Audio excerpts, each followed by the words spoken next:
पहिनला मनवा थोर खैला हो उता मंगनी का पहिला मन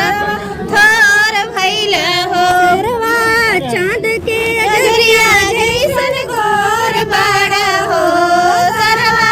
चांद के अजरिया जैसन गोर बाड़ा हो तोहर जोड़ी नाही लागे तभी जोड़ बाड़ा हो तोहर जोड़ी नाही लागे तभी जोड़ बाड़ा हो घड़िया लगवला बड़ा सोर कैला हो सरवा घड़ी पहिनला बड़ा सोर कैला हो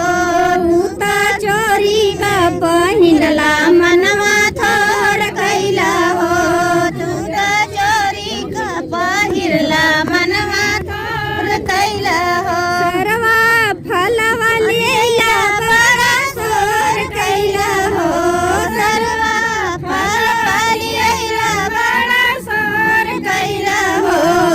उता चोरी काली अइला मनवा थोर कैला हो उता चोरी काली अइला मनवा थोर कैला हो सरवा कपड़ा लेला बड़ा सोर कैला हो सरवा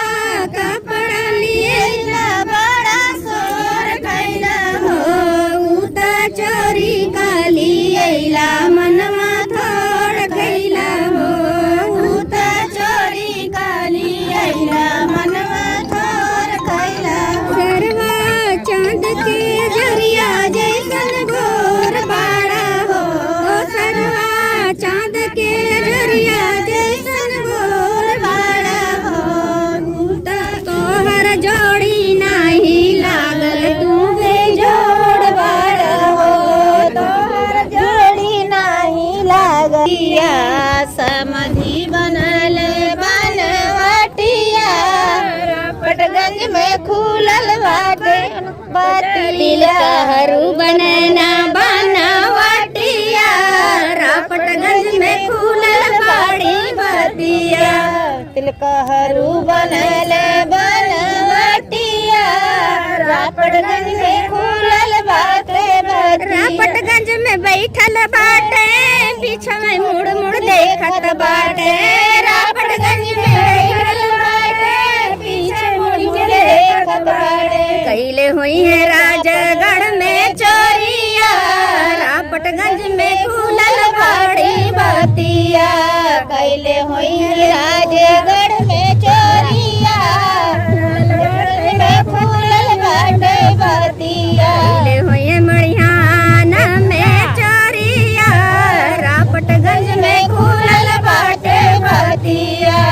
कैले हुई है पूरा में चोरिया रापटगंज में खुलल बाटे बतिया सरवा बनना बनवटिया रापटगंज में खुलल बाटे बतिया सरवा बनना बनवटिया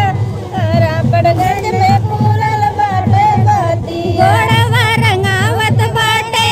पीछे मुड़ मुड़ देखत बाटे गोड़वा रंगावत बाटे पीछे मुड़ मुड़ देखत बाटे कैले हुई है बजजवा घर में चोरिया रापटगंज में खुलल बाटे बतिया कैले हुई है बजजवा घरवा चोरिया रापटगंज में खुलल बाटे बतिया कैले हुई है फलावा का चोरिया रापटगंज में खुलल बाटे बतिया कैले हुई है फलावा का चोरिया रापटगंज में खुलल बाटे बतिया समाधि का बहिनी समाधि का बहिनी जवान बाजार कर घूम घूम के समाधि का बहिनी जवान बाजार कर घूम घूम के तिलकहरुन का बहिनी